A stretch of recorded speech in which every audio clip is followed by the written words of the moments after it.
I'll go back to something you said. Because there are some formulas out there and some guidelines. I'm curious how you think about it as a founder. So it's scenarios. So I can't have all the perfect information. So it's definitely less than 10. I'd even say it's less than 5. It's less than 5%. If they're, again, non-founder, but employees 1, 2, or 3, I think is what your scenario is. Am I supposed to pay attention to that when you're qualifying the question? The details of it? Some people would. So in that scenario, I think those kinds of people warrant significant. To me, significant is something less than 5, but north of 1. Interesting. This is probably not a shock to you. I would be more conservative. Not a shock. Would you ask for their firstborn and a pint of blood for that kind of equity stake? What would you give? What's your range? So first hire, technical skill set. I would be more kind of systematic around it. So, start with, say, 3/4 of a point and, add from there based off of it. I would say somewhere between 1 and 1.5 for that first hire that's bringing a critical skill set, technical skill set.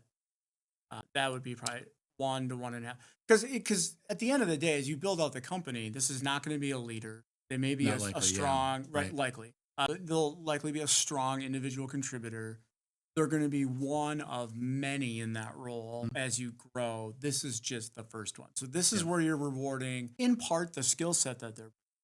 What you're really rewarding is them taking that risk of jumping into a startup. And I can't fuck this up. Remember, if I'm bringing you in, I can't wait 3 months and you dip out and say, like, you know what, my change of heart, want to leave. I need you locked into the chair. And one thing I think we're leaving out, which is really important, we should talk to it, is not just, don't think about the one employee. You're boarding you, or you should be thinking about, what's my pool of shares that I want to put out there, right? Yeah. There's some standard 10%, 15, 20%. 20% is high, but you're likely, especially when you start getting professional money, they're going to want to see a pool of equity that is dilutive, and likely to you and not to them as the professional money coming in. As it turns out. Yeah. But we've also shared dilution with some at times with folks, or did it. Yeah. And they like us.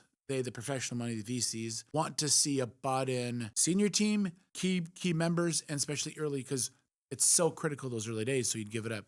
So if you're talking a pool of, let's say, 10%, which would be pretty common, with or without professional money, I'm going to set aside 10% of all equity, fully diluted, for employees that are not going to give us any money. It's going to be considered like an incentive package. I think that's a good way to work from. In your scenario now, if it's 10%, I can get behind the 1.5%, 1 to 1.5%. Yeah, but then you have 8.5% left. Revising my answer. Then you have 8.5% left for others, hires 2 through X. And so that 10% number, I agree with you, is pretty common. Then once you start getting into round 2, round 3 of professional money, a lot of times those firms are going to want to see you refresh that equity pool and get it back to 10% again. Be dilutive once again.